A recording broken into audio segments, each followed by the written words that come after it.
Dalam video ini, gue akan bahas apa itu saham secara umum. Tapi, gue nggak akan jelasin terlalu dalam dulu, harapannya lo semua bisa nangkep gambaran besar dari saham itu sendiri. Oke?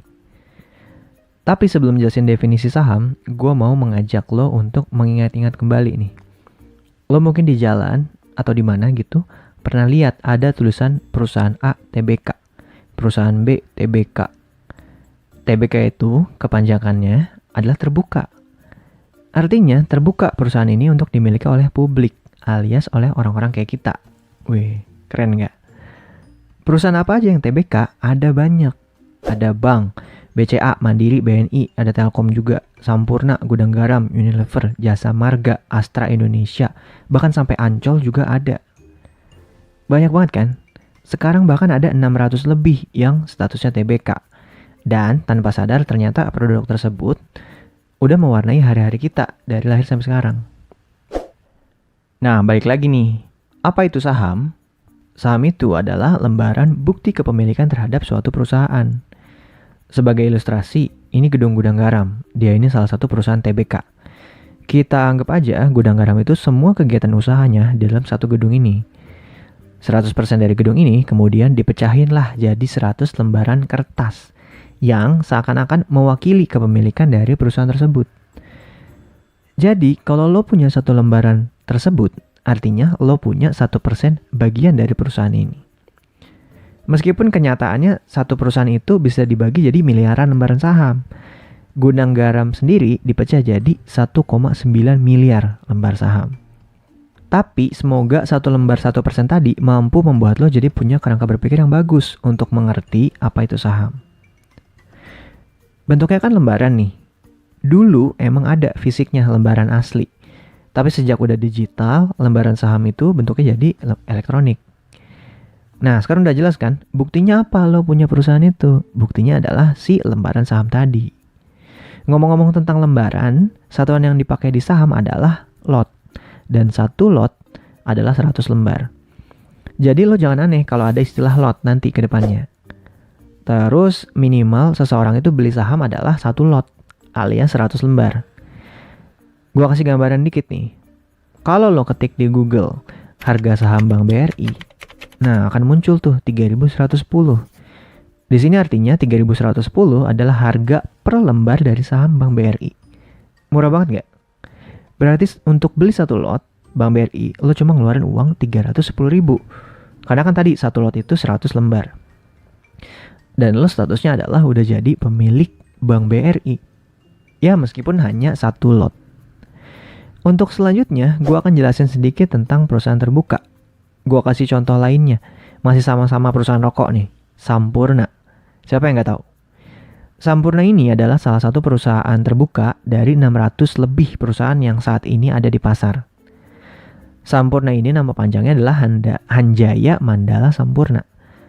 Semua perusahaan yang terdaftar di pasar itu harus disederhanakan jadi 4 huruf. Pada kasus Sampurna, mereka nyingkatnya jadi HMSP. Yang lainnya kayak Bank BRI itu jadi BBRI, Telkom, TLKM, Astra Indonesia, ASII. Ya sisanya kurang lebih seperti itu. Kenapa perusahaan yang tadinya nggak bisa dibeli jadi bisa kita beli? Karena si perusahaan tersebut itu butuh dana dari masyarakat. Mau itu jadi modal tambahan untuk bayar hutang ataupun yang lainnya. Biar gampang gue pakai contoh HMSP. Tapi cerita ini gue sederhanakan biar mudah dimengerti. Katakanlah dia itu adalah perusahaan yang belum terbuka. 100% sahamnya masih dipegang oleh dia sendiri. Terus dia mau buka pabrik rokok lagi di suatu daerah yang mana itu butuh uang. Tapi modalnya nggak ada nih. Maka dari itu dia ngelepaslah 7,5% sahamnya yang dia punya untuk bisa dibeli publik supaya dia jadi dapat tambahan dana. Tapi konsekuensinya adalah dana tersebut harus ditukar dengan kepemilikan saham dari HMSP itu sendiri. Jadi di sini kasusnya adalah HMSP menjual bagian dari dirinya sendiri untuk kegiatan ekspansi. Yang dalam hal ini adalah membuat pabrik rokok baru. Terus, apa alasannya orang mau beli saham HMSP? Karena artinya, pembeli saham HMSP ini kan itu juga jadi pemilik sekian persen perusahaan itu kan. Ketika perusahaan ini menghasilkan keuntungan bersih sekian rupiah, para pemilik saham ini pun juga jadi kebagian sekian persen dari hasil usaha tersebut. Masuk akal nggak? Kan kita itu sama-sama pemilik statusnya nih. Lo sekian persen, gua kan punya sekian persen juga. Tahun lalu, per 2019 aja, keuntungan bersih yang didapat Sampurna adalah 13,7 triliun. HMSP sendiri dipecah menjadi 116 miliar lembar saham. Artinya, satu lembar kepemilikan saham berhak atas keuntungan 118 perak.